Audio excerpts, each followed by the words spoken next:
Scholastic Audio presents Slappy Birthday to You, a Goosebumps Slappy World story by R.L Stine.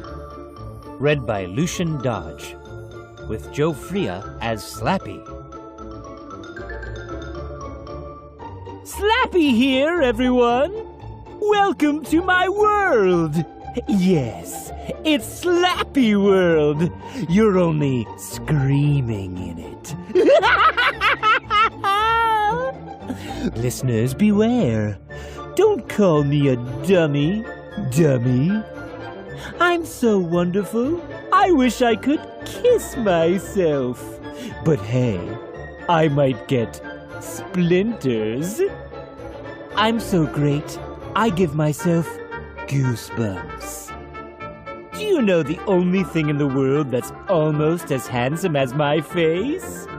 That's right! My face in a mirror. I'm good looking, and I'm generous too. I like to share. Mainly, I like to share frightening stories to give you chills and make you do the Slappy dance. Do you know how to do the Slappy dance? That's right! You shake all over. The story you're about to listen to is one of the most awesome stories ever told. That's because it's about me. And it's about a boy named Ian Barker. It's Ian's birthday, and guess what? He's having a party. At the party, Ian gets a present he thinks he's going to love. Wouldn't you know it? The gift turns out to be a bit of a nightmare. Isn't that a scream? Sure, it's Ian's birthday, but I'm the one who takes the cake. Go ahead, listeners. Start the story. I call it Slappy Birthday to You. It's just one more terrifying tale from Slappy World.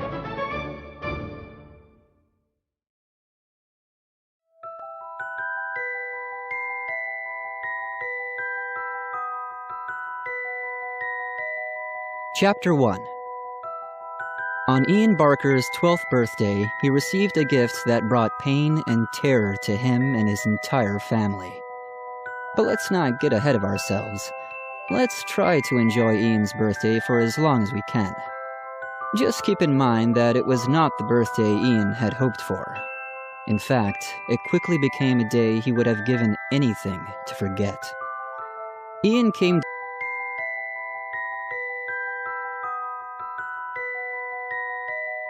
Chapter 1.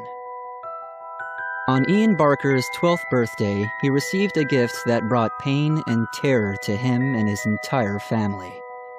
But let's not get ahead of ourselves. Let's try to enjoy Ian's birthday for as long as we can. Just keep in mind that it was not the birthday Ian had hoped for. In fact, it quickly became a day he would have given anything to forget. Ian came down to breakfast on that sunny spring morning, eager for his special day to begin. Almost at once, he had trouble with his 9-year-old sister, Molly. But that was nothing new. If you ask Ian, how do you spell Molly? He'll answer, T-R-O-U-B-L-E. Since blueberry pancakes were Ian's favorite, Mrs. Barker had a tall stack of them on the table.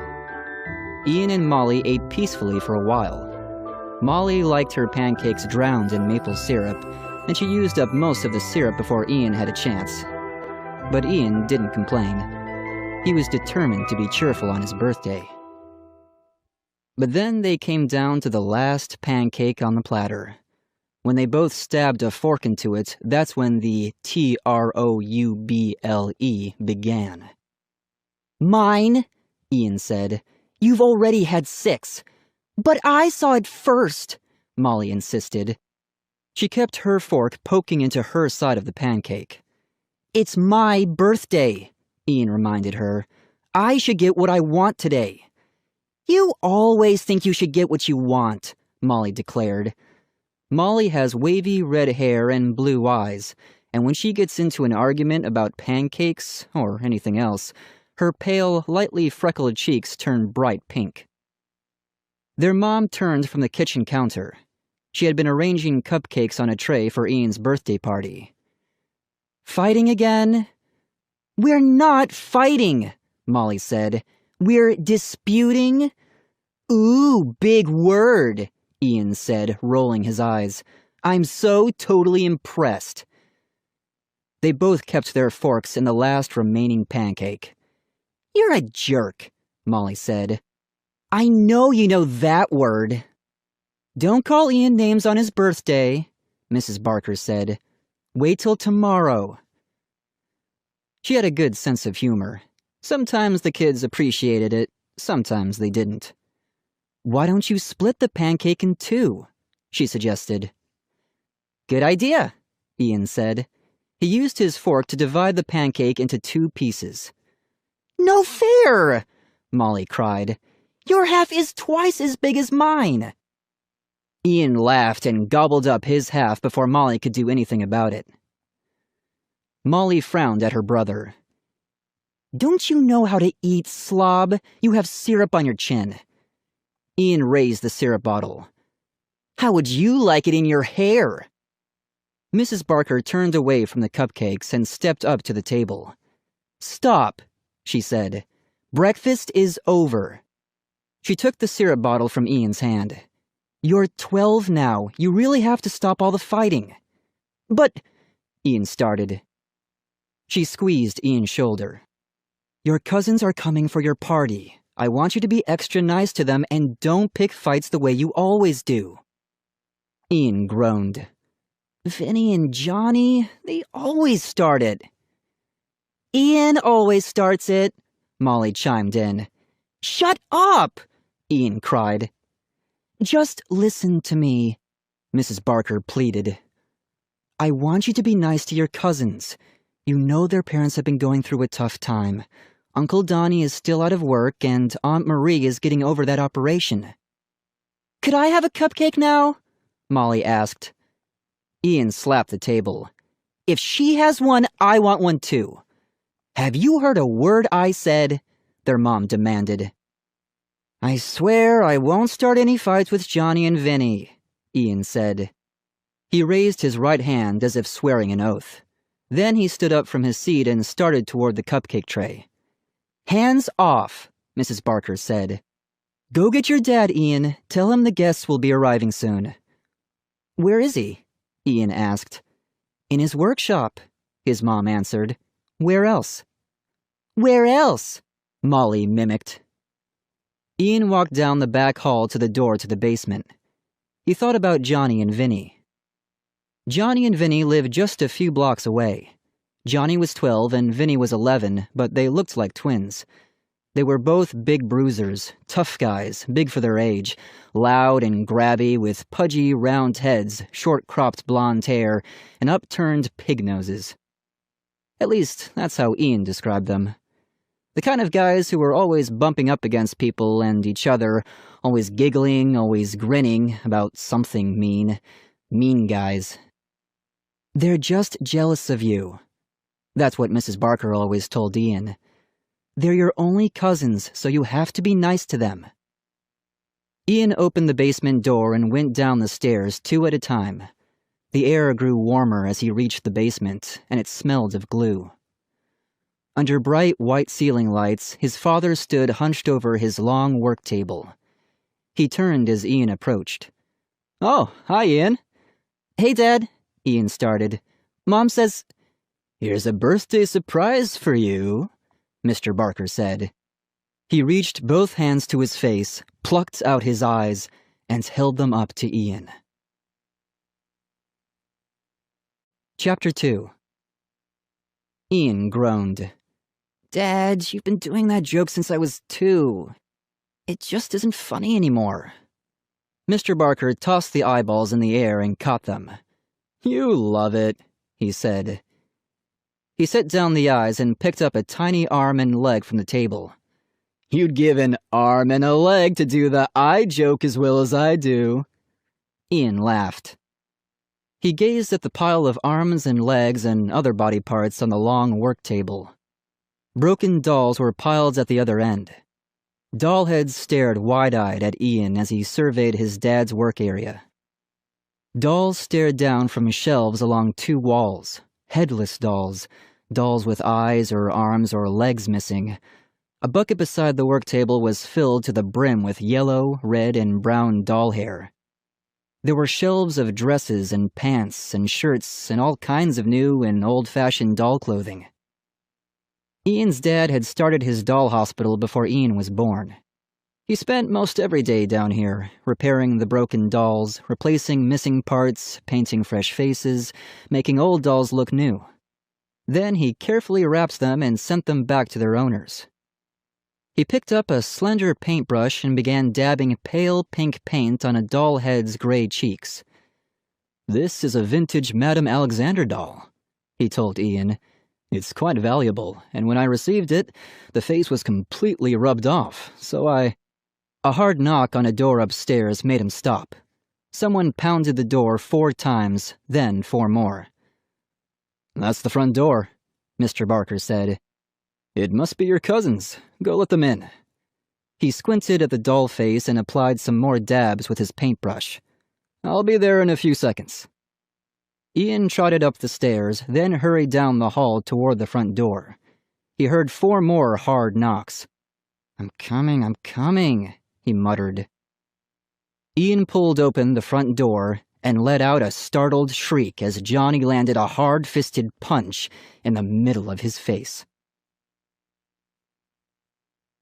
Chapter 3. Ow! Ian shut his eyes and screamed as his entire head throbbed in pain. He felt a trickle of blood drip from his nose. Screaming again, he grabbed Johnny by the throat and began to shake him. "Hey, stop! It was an accident! An accident!" Johnny cried. Vinny tried to pull the 2 boys apart, but Ian swung his elbow and bumped him off the front stoop. "I swear it was an accident!" Johnny insisted. "I was knocking on the door!" Mrs. Barker appeared. "Didn't you see the sign by the driveway? This is a no-fight zone." Ian let go of his cousin and, breathing hard, retreated a step. Johnny scowled, rubbing his throat. "An accident," he repeated. "Ian, why is your nose bleeding?" his mom asked. "It was an accident," Johnny said again. "I knocked on Ian instead of the door." Mrs. Barker gave Ian a gentle push. "Go get some tissues. You don't want to bleed on your birthday cake." She stepped aside so Johnny and Vinny could enter the house. "No fights today, guys," she said. "Let's have a nice, peaceful party." "What kind of tortilla chips do you have?" Vinny asked. The question took her by surprise. "Tortilla chips? Do you have nacho cheese?" Vinny asked. "Johnny and I didn't have breakfast." The 2 large boys lumbered toward the kitchen. "Do your parents let you have tortilla chips for breakfast?" Mrs. Barker asked, following them. "They don't care what we have," Johnny said. "They sleep late. They just tell us to grab something." Molly appeared outside the kitchen. "Yo, Molly, how's it going?" Vinny said. He reached out a big hand and mussed up her hair. He and Johnny laughed. "I just finished brushing it," Molly grumbled. "Looks awesome," Vinny said. He snapped his fingers over her nose. "Ow! You jerk face!" Molly punched him hard on the shoulder. He grinned at her. "Hey, no fighting. It's Ian's birthday." He mussed up her hair with both hands. Johnny pushed past them into the kitchen. "Whoa, cupcakes!" he cried. He grabbed one off the tray and shoved the whole thing into his mouth. "Any good?" Vinny asked. He slapped his brother on the back, and a big glob of cupcake came flying from Johnny's mouth and landed on the floor. Both boys broke into loud hee-haws. "You two are a riot," Molly said. Vinny grabbed a cupcake and bit off the icing. He put the rest of it back on the tray. Mrs. Barker lifted the tray, swung it away from the boys, and carried it to the breakfast table. "Let's save the cupcakes till later," she said. "I have a chocolate ice cream cake for Ian, too, his favorite." "I hate chocolate," Vinny said. "It gives me diarrhea." Molly rolled her eyes. "Thanks for sharing." Ian returned to the kitchen with a wadded-up tissue stuck in one nostril. He had decided to force himself to be cheerful and ignore the punch in the face. He really wanted to get along with his cousins today. "What's up with you guys?" he asked. "Johnny had a little trouble in school," Vinny said. He patted his brother on the shoulder. "He got caught stealing. Do you believe it?" Mrs. Barker gasped. "Stealing? Really, Johnny?" "No way!" Johnny insisted.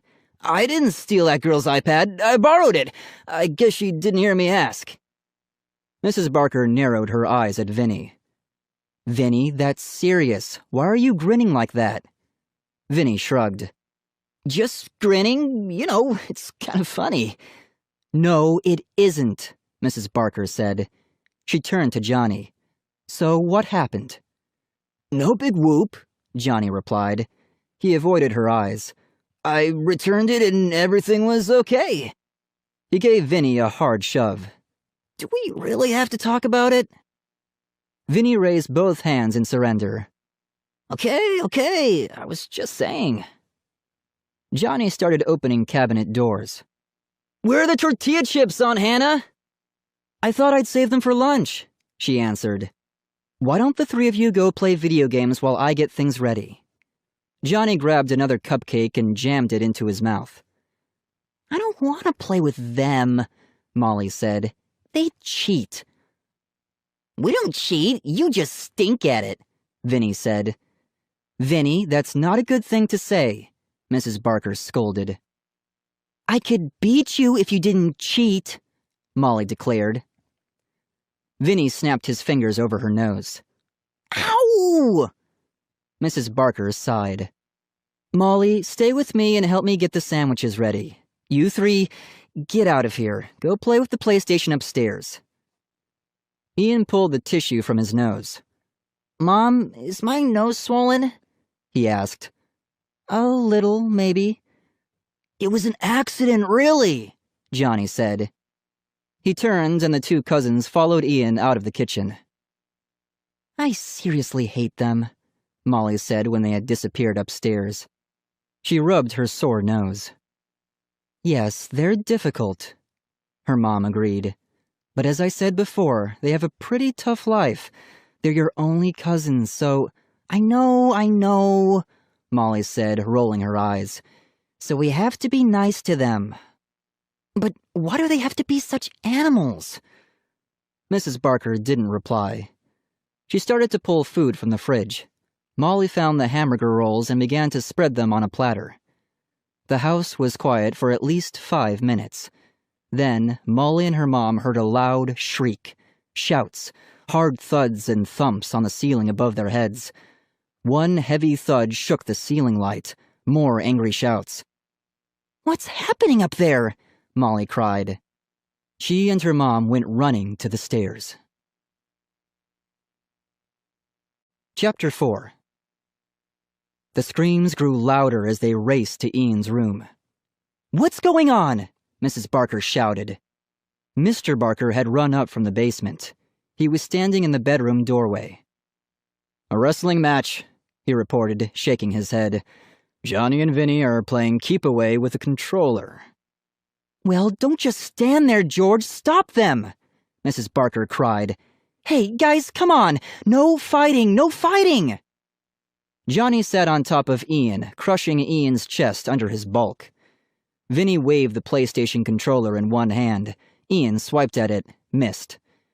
All three boys turned when Mrs. Barker yelled at them. "Ian is being a jerk," Johnny said. "Get off me, you fat pig!" Ian cried, shoving Johnny with all his strength. "I can't breathe." "Ian, don't call names on your birthday," his mom scolded. I told you they are animals, Molly said. You're not an animal, Vinny told her. You're an insect. She's not an insect, Johnny chimed in. She's insect larva. What exactly is the problem here? Ian's dad demanded. Can't you guys even play video games without fighting? Johnny finally climbed off Ian. Ian won't play fair, he said. That's a lie, Ian said, rubbing his crushed ribs. They are total cheaters. They want double turns. He grabbed for the controller, but Vinny tossed it across the room to Johnny. We don't have a PlayStation at home, Vinny explained. So we should get double turns. That's totally stupid, Ian said. The three boys all started shouting at once. Mr. Barker stepped between them in the middle of the room. I know what, he said. Let's go downstairs and do birthday presents. I hope you won't fight over them, Ian's mom said, sighing. The boys grudgingly agreed. But Johnny and I still get another turn on the game, Vinny insisted. A few minutes later, they had gathered in the living room to give Ian his presents. Johnny and Vinny sprawled on the couch. Johnny grabbed a handful of peanuts from the bowl on the coffee table and tossed them one by one to his mouth. The ones he missed fell onto the carpet. Molly sat by the fireplace, straightening her hair with both hands. Ian dropped down on the floor. His dad handed him a box wrapped in red and white paper. This is from Vinny and Johnny, he said. It's the best present ever, Vinny said. If you don't want it, we'll take it back, Johnny added. Ian ripped away the wrapping paper. Hey, cool! A Star Wars robot! It's BB-8, Johnny said. It's remote-controlled, totally awesome. He goes all around the room and you can make him say stuff, Vinny said. Ian started to pry open the box lid. Hey, the box has already been opened. He raised his eyes to his cousins. Yeah, well, Vinny said. He shrugged. Johnny and I played with it at home before we brought it. You know, we tested it out for you. Ian narrowed his eyes at Vinny. Tested it out? Sorry, it got a little scratched, Johnny said. Hope we didn't wear down the batteries too much. Well, it's way cool, Ian said. Thanks, guys. Ian's dad appeared, carrying a long, black leather case by its handle. Larger than a guitar case, it was battered and scratched and looked really old. Mr. Barker wore a wide, pleased grin. I think you're going to be surprised by this one, he told Ian. You've been waiting a long time for it. Ian lowered the case to the floor. It had a layer of dust over it and smelled kind of stale. He snapped the double clasps. The heavy lid didn't lift easily. He had to push hard with both hands. Inside the case, a wide-eyed figure grinned up at him, a ventriloquist dummy. The dummy had a large wooden head with dark brown hair painted over the top. Big black eyes. The wood on his sharp nose had a small chip in it. His grinning mouth was painted bright red. He was dressed in a shabby gray suit. His white shirt had a stain on the collar. His red bow tie was crooked. The brown leather shoes on his feet were scuffed.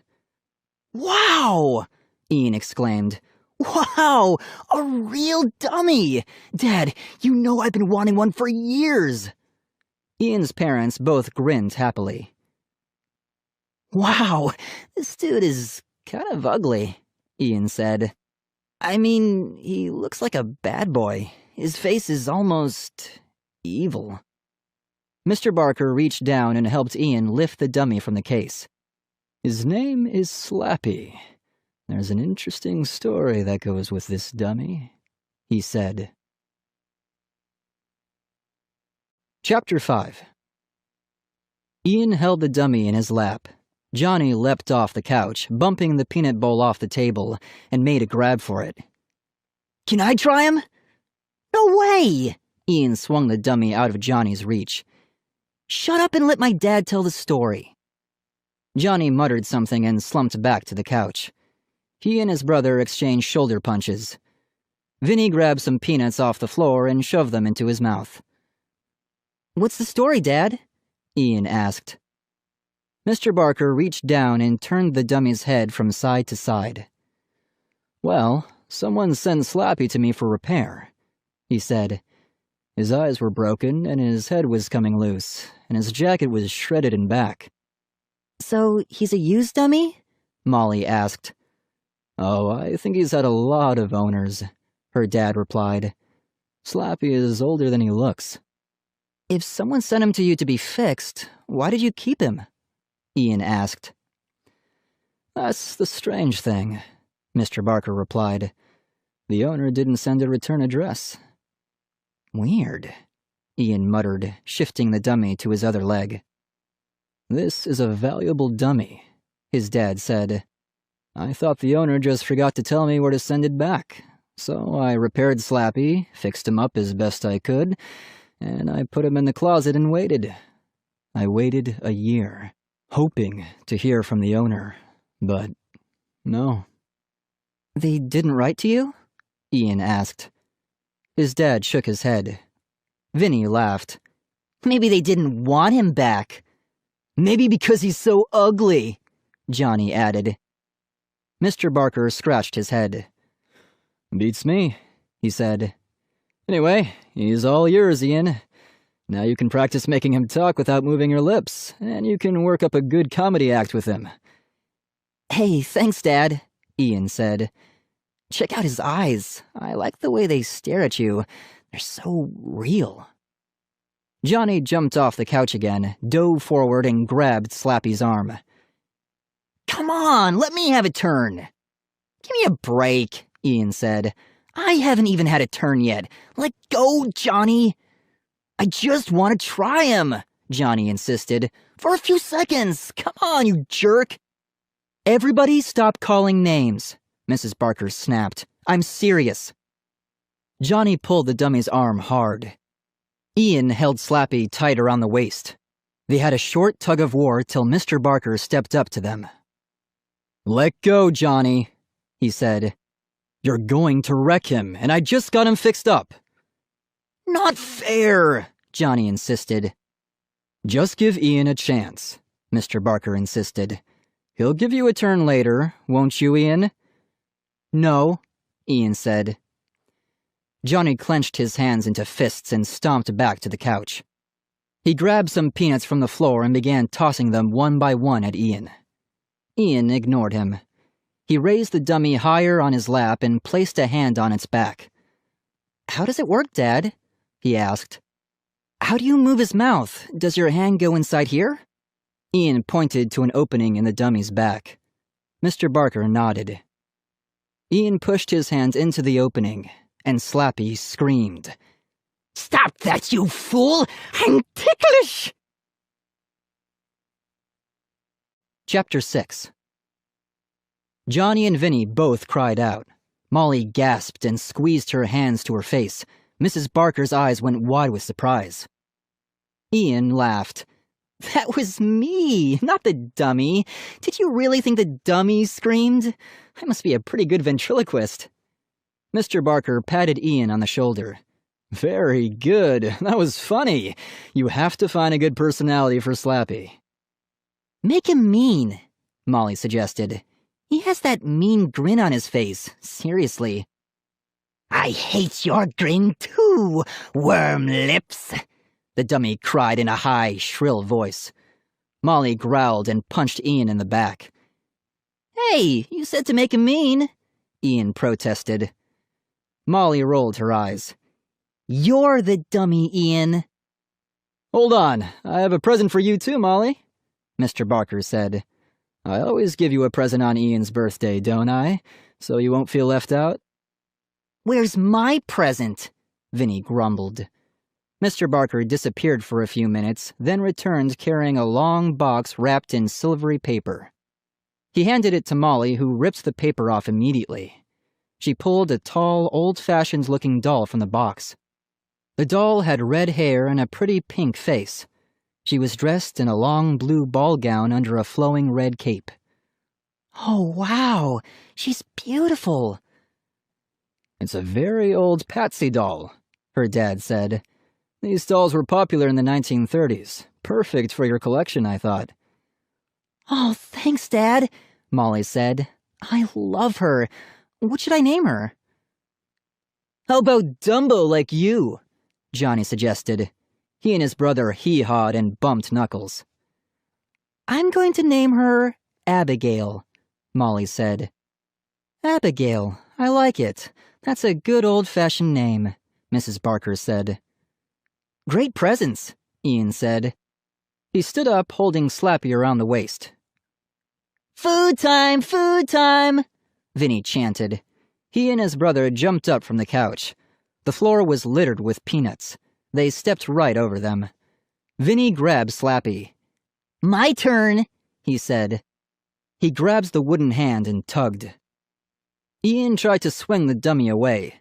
Let go, Vinny. Vinny gave another hard tug and pulled Slappy's hand off.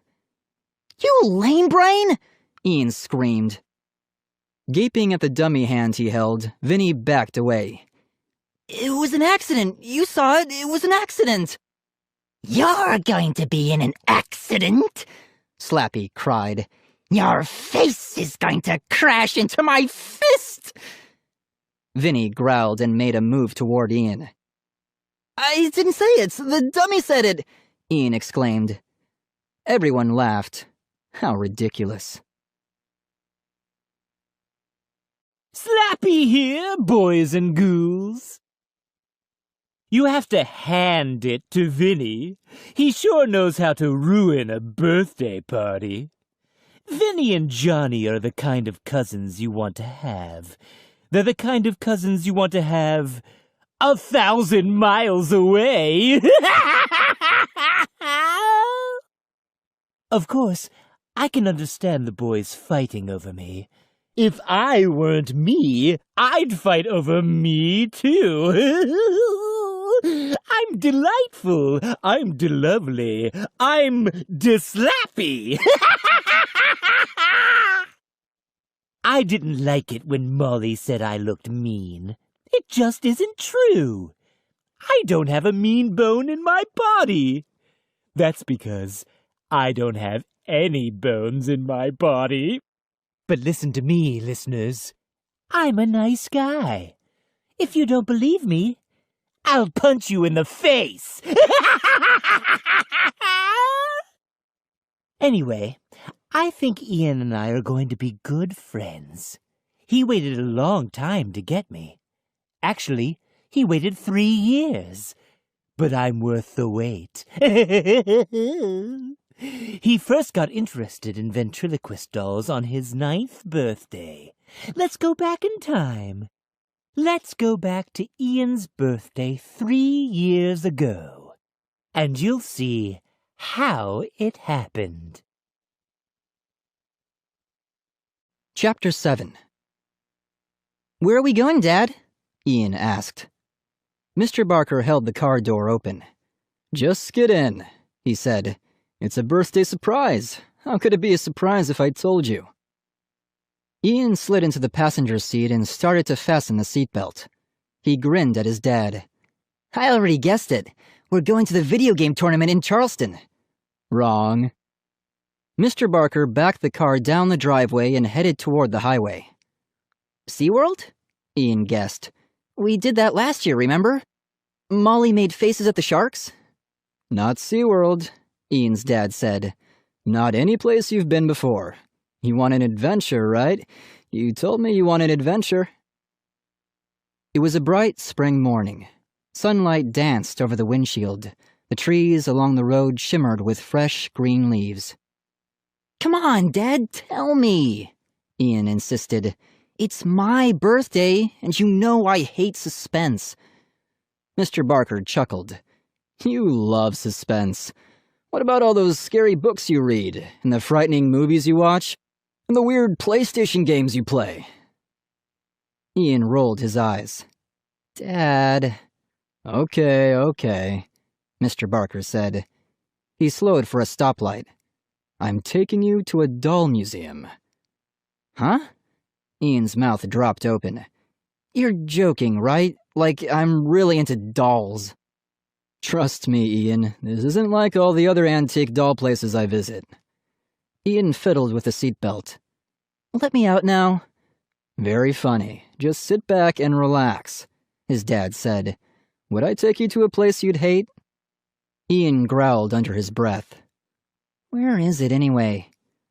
It's hidden on the edge of a large forest, Mr. Barker said. It's called the Castle of the Little People. It's very hard to get in. The man who runs it is very strange. I've been trying for years. I think you and I will have quite an adventure. Ian rolled his eyes. Boring, he said. Later, Ian changed his mind. The visit to the Castle of the Little People was far from boring. It turned out to be terrifying. Chapter 8. A few hours later, Mr. Barker pulled the car into the wide asphalt parking lot. Ian gazed up the windshield as a shadow rolled over the car. The shadow of the Castle of the Little People. Dad, it must be closed, Ian said. We're the only car here. Yes, it's closed today, his dad replied. But I have an appointment with the owner. Ian stared up at the dark stone castle with its twin towers and rows of black windows and slanting black tile roof. The huge building rose over the trees like a giant creature guarding the forest behind it, ready to pounce. It looks like a haunted house, Ian stammered. Mr. Barker chuckled. I told you it's your kind of place. They climbed out of the car. Ian shivered. The air had suddenly turned cold. Dad, there's no one here, he said. The whole castle is dark. Stop being so tense, his dad said. You're about to see some amazing creations. The front entrance rose high above their heads. A brass door knocker poked out of the middle of the door. Mr. Barker banged it 3 times. A few minutes later, the heavy door creaked open. Ian gasped at the figure in the doorway.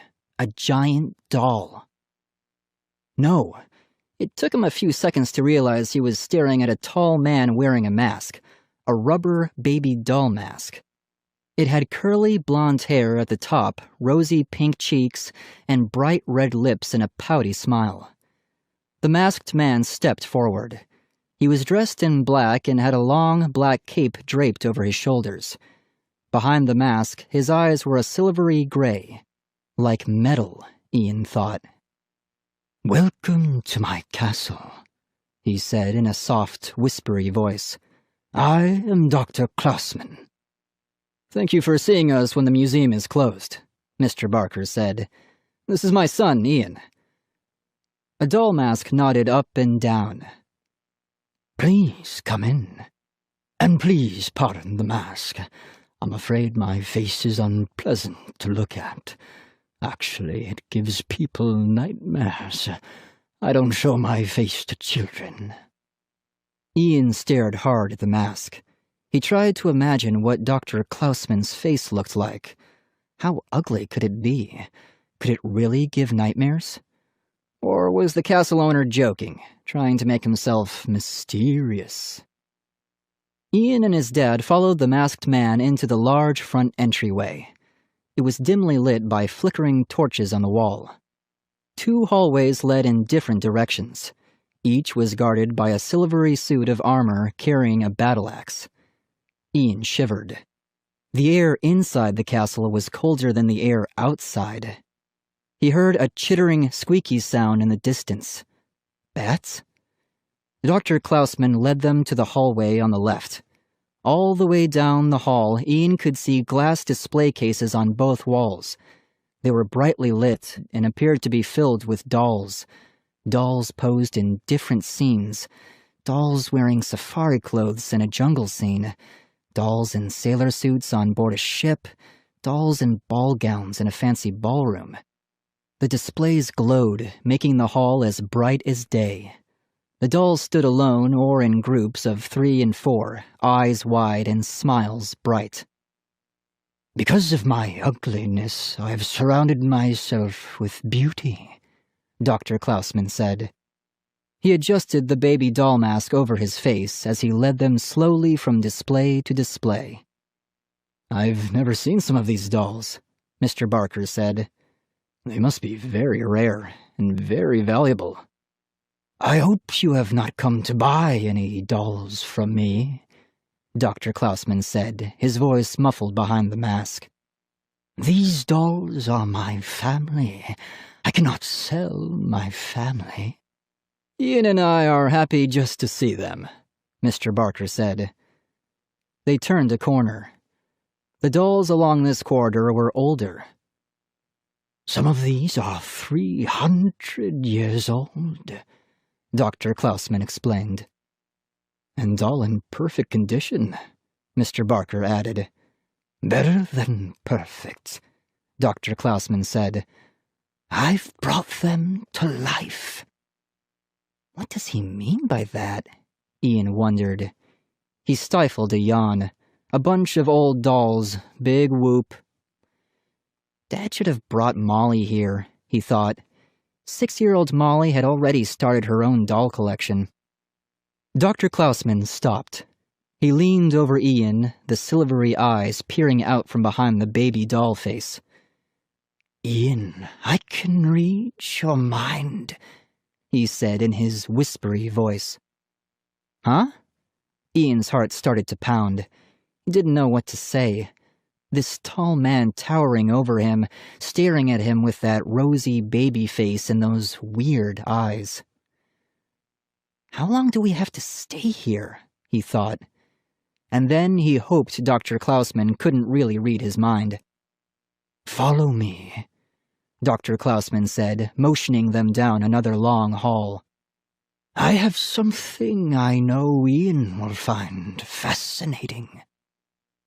Their shoes echoed off the hard marble floors. They passed a large glass case filled with doll heads. The heads were piled on one another, the eyes all staring through the glass. Mr. Barker stopped to admire them. I recognize some of them, he said. He pointed. That one is very rare, very valuable. I love pretty faces, Dr. Klausman whispered. My face is so ugly, my own mother couldn't bear to look at me. But these faces are all lovely to look at. In the distance, Ian heard the shrill, chittering cries again. If Dr. Klausman likes pretty dolls, why does he keep them in this creepy castle? Again, Ian hoped the man couldn't read his thoughts. Dr. Klausman pushed open a heavy wooden door at the end of the hall. He motioned for Ian to go in first. Ian stepped into a large, dark room. The air smelled stale and damp. An enormous ceiling chandelier flashed on. Ian blinked in the bright white light. When his eyes could focus, he saw people sitting very still. Dozens of odd-looking people on armchairs, sitting stiffly, gazing blankly. Ian, what do you think?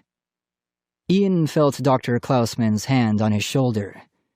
As his eyes adjusted to the light, the seated figures became clearer. They were ventriloquist dummies, a room full of them, on couches and stuffed into broad armchairs. Dozens more were propped up side by side along the back wall. They appeared to stare at him, wide-eyed, glassy-eyed, painted faces, ugly grins, and hair standing up wild or plastered to the tops of their heads. My ventriloquist doll collection, Dr. Klausman said. Ian, are you impressed? Ian nodded. They're awesome. They're totally freaky. They are my friends, Dr. Klausman said. Would you like to try one? Ian glanced at his dad. Mr. Barker was gazing from dummy to dummy, shaking his head in admiration. Whoa, cool! Can I really try one? Ian said. He followed Dr. Klausman to an armchair in the front row. The doll collector lifted a dummy off the chair.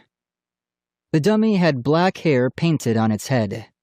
Its eyes were dark brown, and it had a dopey grin frozen on its freckled face, and a big front tooth poking out of its mouth. The dummy wore a red and black flannel shirt under blue denim bib overalls. "This is Farmer Joe," Dr. Klausman announced. He motioned for Ian to sit down. Then he set the dummy down on Ian's lap. "Do you know how to control him?"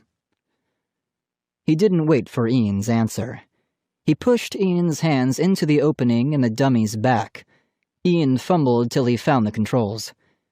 "Go ahead, try him out," Dr. Klausman said.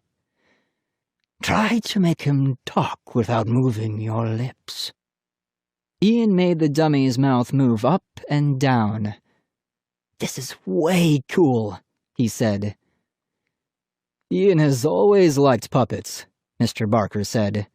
"Remember those clown marionettes you had when you were younger?" Ian nodded. He'd spent hours putting on puppet shows with those marionettes. He tilted the dummy on his lap and put on a funny voice. "I'm Farmer Joe. I have to go milk the pigs now." His dad and Dr. Klausman laughed. "Very good, Ian," Dr. Klausman said. "Feel free to explore the room.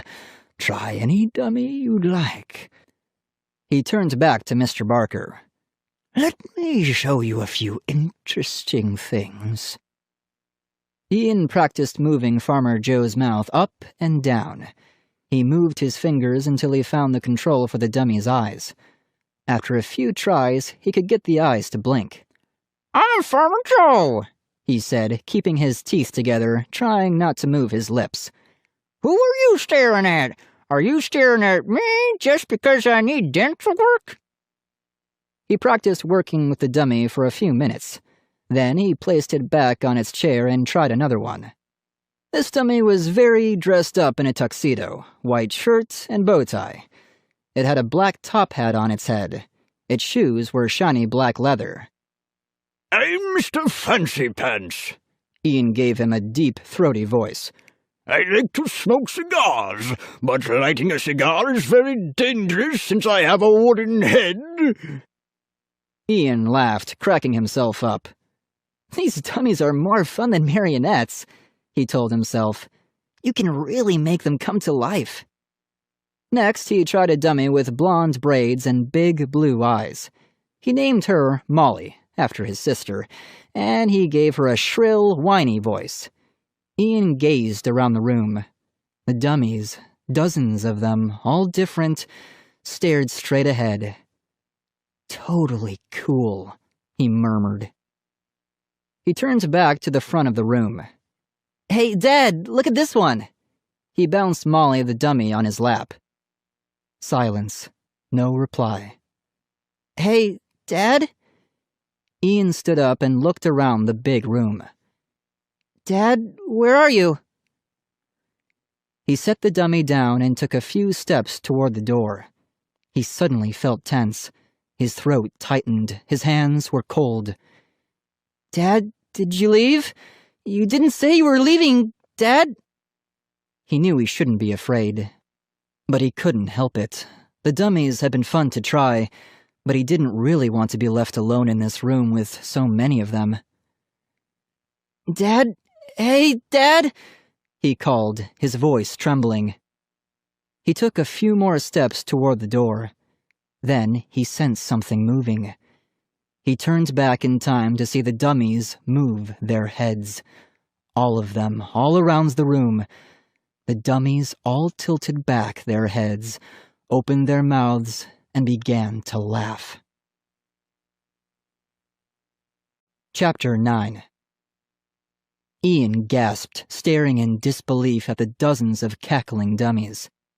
Their mouths clicked and their cold, ugly laughter rang in his ears. He forced himself to spin away from them. He lowered his head and ran. He shoved the door with both hands. It didn't budge.